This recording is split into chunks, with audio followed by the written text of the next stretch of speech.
Presidente, tudo bem? Tudo bem? Boa Presidente, tarde. como está o presidente? O senhor sabe se ele melhorou, se ele volta? O presidente está melhorando e volta. Mas ele vai Amanhã ficar mais mesmo, dias? então, O senhor vai ficar mais dias? Não tem nenhuma, vamos dizer assim, decisão nesse sentido. Tá. Né? Até amanhã eu continuo. O presidente da Câmara disse hoje que dificilmente uma CPMF seria aprovada no Congresso. Você acha preocupante esse cenário? Não acho, pô. Vamos olhar a coisa da seguinte forma, né? O governo tem uma proposta, o Senado tem outra, a Câmara tem outra, isso tem que ser discutido, tem estados e municípios, né? Vivemos no período da democracia, então tudo tem que ser discutido. Tá bem? Isso é igual a casa da gente. Tu dá ordem à tua mulher em casa lá? Nem pensar, né? Então. O senhor acha que então que tem chance de aprovar uma CPMF? Eu não sei, não posso te dizer isso aí. Tá? O senhor falou em entrevista à Globo sobre liberar 20 bilhões no orçamento. Deve ser esse valor mesmo ou até 15? Porque o Ministério da Economia está falando até 15. O Ministério da Economia é o dono do dinheiro, né? Então eu acho que até o final do ano uns 20 bilhões devem ser liberados. Amanhã o senhor vai para Porto Alegre, né? Vou. E semana que vem Natal, está confirmado? Está confirmado, eu saio domingo, final da tarde, segunda tem a programação lá em Natal, começando de manhã com o café da manhã com a governadora. Tá bom? Obrigado. O novo caça Gripen, encomendado pela Força Aérea Brasileira, foi entregue ao ministro da Defesa em uma solenidade na Suécia. O jato 4100 é o primeiro de um lote de 36 unidades que será recebido pelo governo brasileiro até 2026. O contrato, no valor de cerca de 17 bilhões de reais, inclui, além de aeronaves, toda a transferência de tecnologia e a adequação industrial. Nos próximos anos, o caça Gripen passa por testes de voo que vão comprovar a capacidade em missões de combate. O evento de entrega do caça teve a presença de representantes dos dois governos e executivos das empresas envolvidas. Na Suécia, o ministro da Defesa, Fernando Azevedo, disse que o Brasil não está simplesmente adquirindo um produto, e sim adaptando as necessidades da Força Aérea para atender ações ligadas à soberania e defesa. É um modelo que tem características nossas que nós colocamos, inclusive com isso os suecos também evoluíram o modelo deles, né? Um modelo para 2 pilotos, né? Esse modelo F, né? Que vai o piloto e o bombardeiro. Então é um grande avanço para a nossa Força Aérea.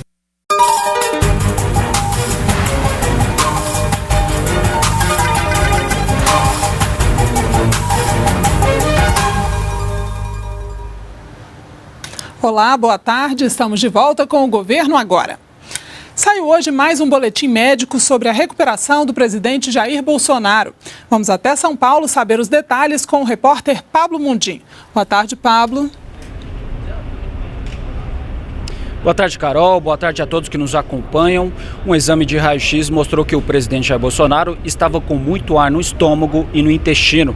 Por isso, a dieta oral foi suspensa e ele passou a receber alimentação via endovenosa por meio de soro.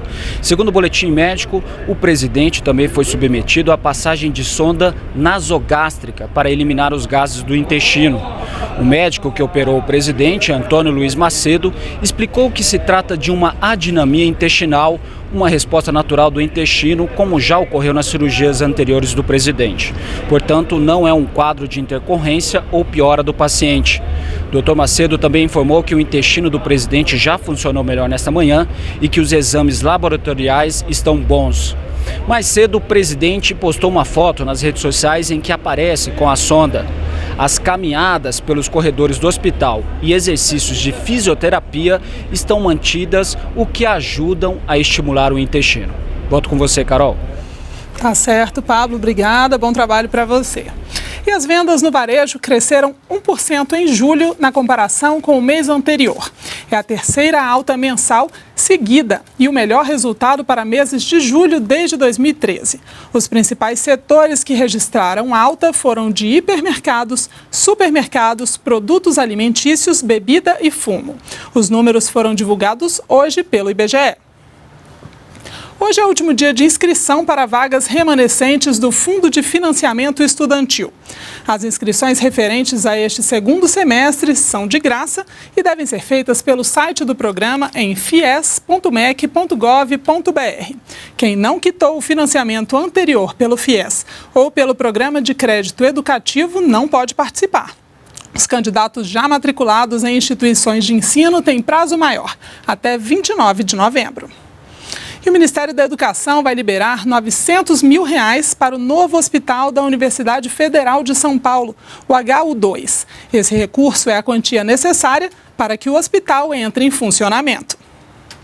O novo hospital da Universidade Federal de São Paulo já está pronto. A obra custou R$65 milhões na sua construção e compra de equipamento. Só estava faltando um investimento final para o início das atividades. Com 16 mil metros quadrados, o HU2 tem 16 andares com 6 salas cirúrgicas, 120 consultórios, 25 leitos de internação e 7 de recuperação pós-anestesia. Além de ajudar na formação dos residentes médicos e outros profissionais da universidade, o novo hospital universitário fará atendimentos à população pelo Sistema Único de Saúde. Acabou de ser viabilizado, são R$900 mil e com isso o HU2 vai poder iniciar o atendimento. Então, parabéns ao pagador de imposto, a gente vai ter mais um hospital em funcionamento, mais atendimento para você que está aí pagando por tudo isso. O Governo Agora fica por aqui. Continue nos acompanhando também pelas redes sociais. Até a próxima edição.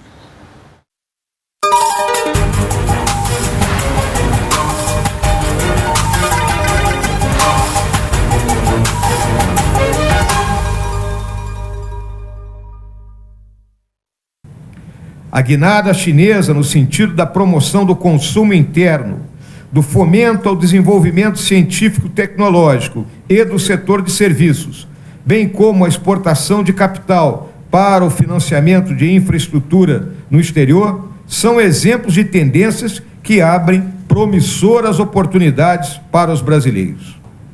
Os investimentos chineses do Brasil cresceram expressivamente ao longo da última década, sobretudo em setores ligados à infraestrutura e energia. E nada impede que continuem sua expansão por outros setores da economia. A abertura do escritório do novo Banco de Desenvolvimento, o NDB, aqui em São Paulo, ainda este ano, promete incrementar o fluxo de financiamento de projetos no Brasil. A inauguração coincide com o momento em que o governo executa uma ambiciosa política de parceria com o setor privado e investidores nacionais e estrangeiros, para financiamento de projetos prioritários, além de presidir o grupamento dos BRICS.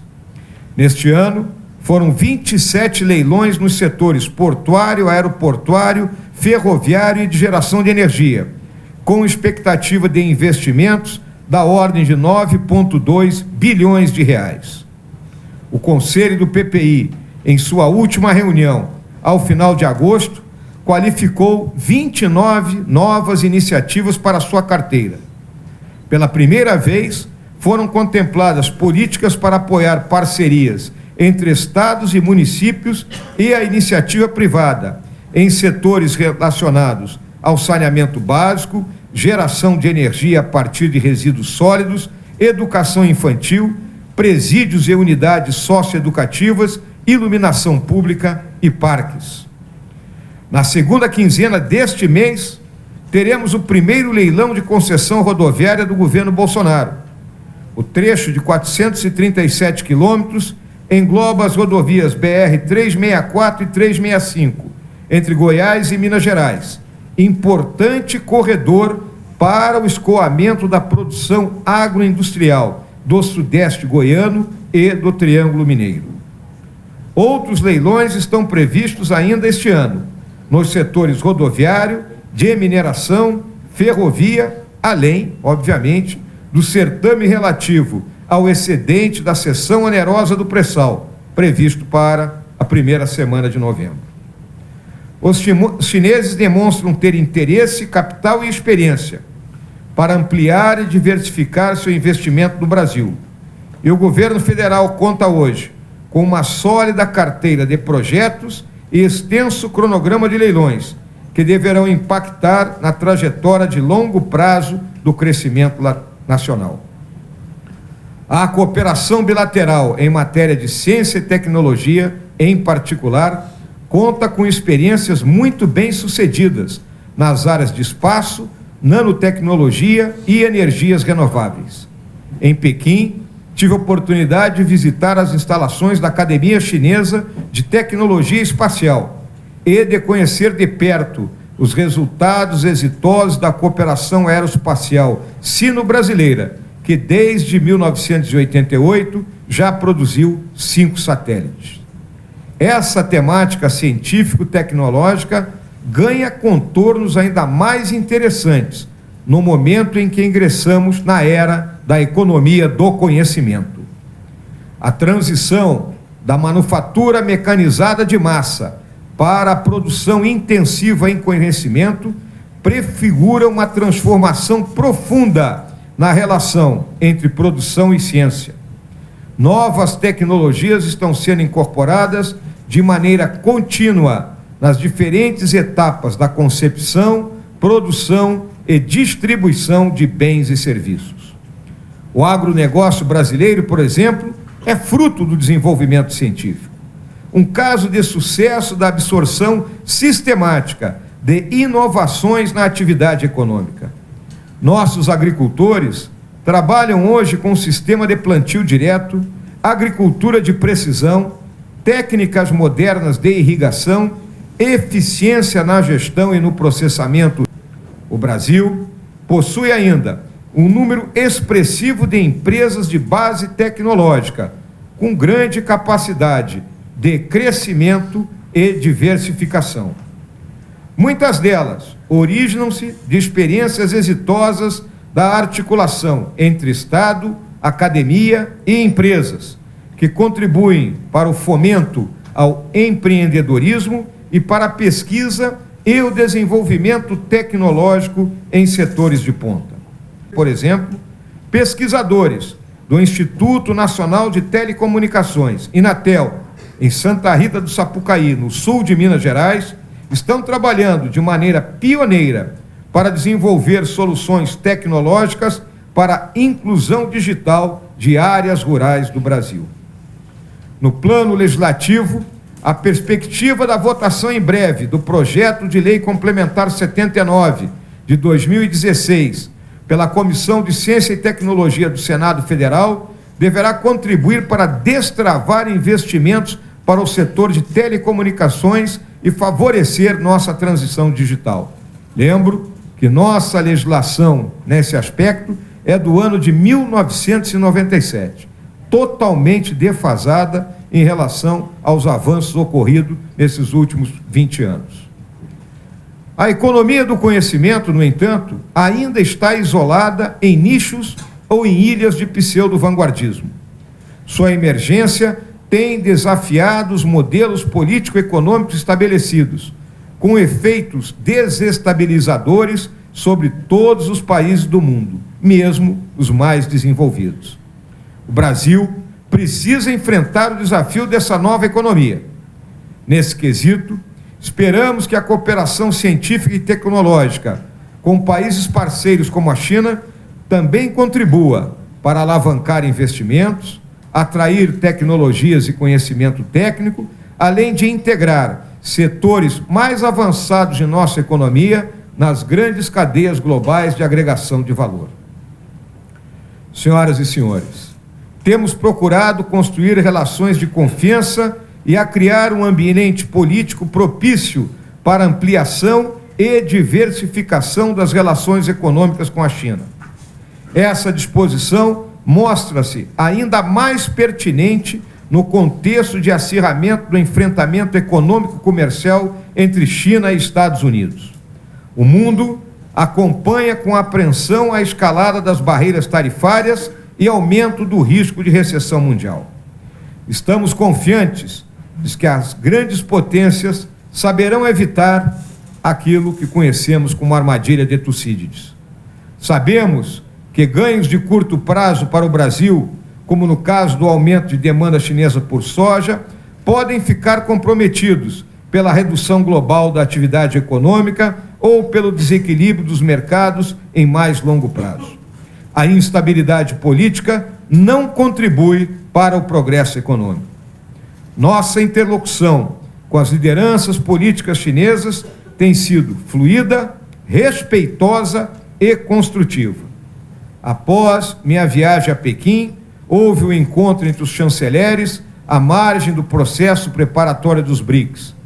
Diversas missões de autoridades brasileiras à China, além da visita do ministro da Defesa, Wei Fenghe, com quem me reuni na última sexta-feira.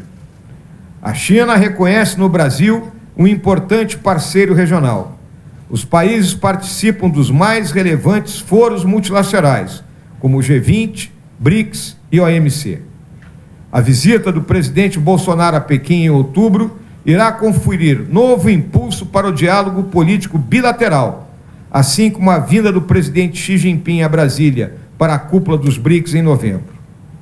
A Apex está mobilizada para organizar ações à margem das agendas oficiais, de modo a promover produtos e serviços brasileiros junto ao mercado chinês.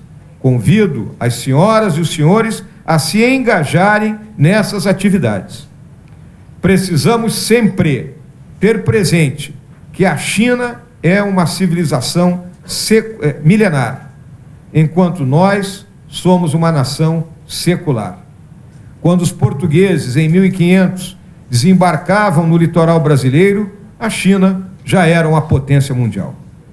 Em seu tempo, Confúcio já havia afirmado que poderás matar o chefe de um exército, mas não poderás matar a ambição de um homem comum. E a ambição do homem comum nós vemos aonde?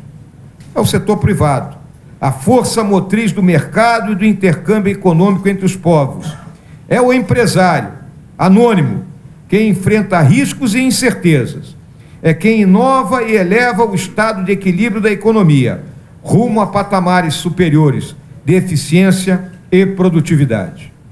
Na COSBAN, temos contato com o apoio do Conselho Empresarial como foro primordial para articular e canalizar o diálogo entre governos e empresários de ambos os países. O Conselho participou ativamente do processo preparatório da reunião de maio e das atividades paralelas ao diálogo governamental e continua a atuar em parceria com o governo federal nos mais diferentes setores do relacionamento econômico bilateral. Estamos trabalhando para que a nossa parceria estratégica com a China se traduza em condições propícias para o exercício da atividade econômica em benefício de brasileiros e chineses. Desejo, assim, muito sucesso nos debates de hoje. Espero que suas conclusões apontem para novos e promissores caminhos na agenda sino-brasileira. Muito obrigado pela atenção de todos.